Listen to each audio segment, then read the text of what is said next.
All right, so this is Nomad. Yes, I name my guitars because I'm a geek. Nomad is a Takamine or a Takamine.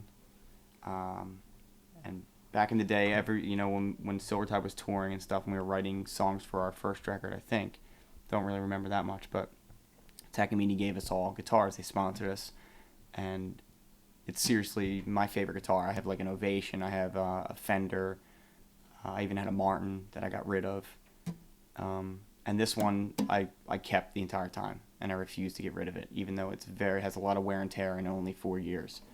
You notice up at the top, might be hard to see in the light, but all the paint chips and stuff missing from it only builds character, makes it like a real human being, rough around the edges.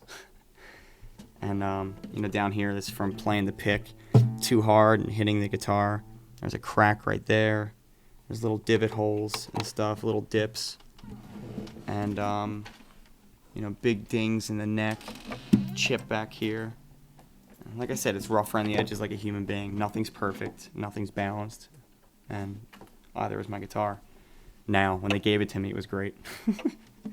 What's really cool is before I start explaining the stickers and stuff, it took me a while to build these up, and a lot of them came from like AC Moore and stuff like that, and some stamps and shit like that. But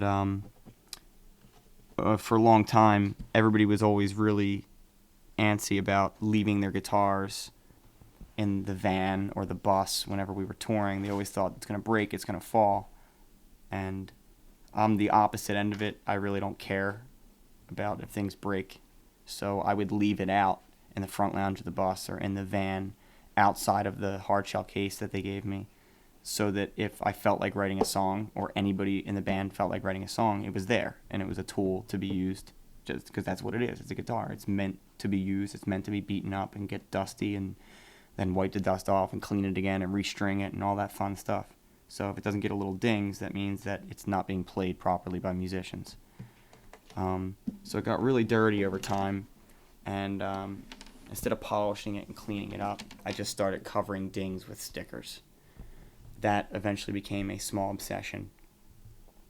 So you got all these little cool post stamps and stuff. This was an actual Silvertide logo that was given to me by, I think, somebody in Nashville, Tennessee. I'm not positive, though. It could have been somewhere else, but who knows at this point. It's obviously a Jor sticker from Jury Duty in Philadelphia. Just got that. It's a recent addition in the past couple weeks.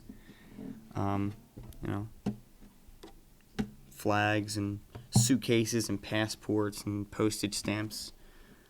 Alright, that's a little bit weird. It's salsa, chips and dip. Kind of strange, but again, more stamps, more postcard things, and then hot peppers and bread. I don't know where the hell that comes from. Beermeister. There's those little guards from England.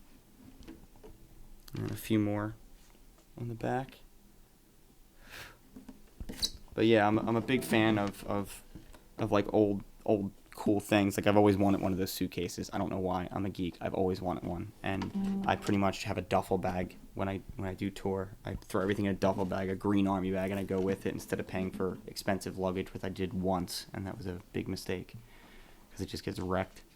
But yeah, I got stickers of all the luggage and stuff on here, and I don't know what that's for.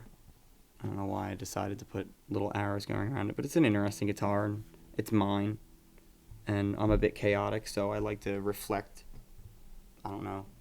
I like to reflect who I am in everything that I own and everything that I do, and it's a reflection of me, how crazy and chaotic and unorganized I am, and I'm all beaten up and scratched just like this guitar, and like everybody else.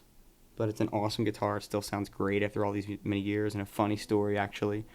After it wasn't in the case for like 4 years or whatever on the road, and it was all beaten up, I had a friend who's a guitar tech, and I said, can you look at this? Because I don't know if it's set up right or not. I don't know if it's damaged or anything, because I've beaten the crap out of it. I've written a lot of songs off of it.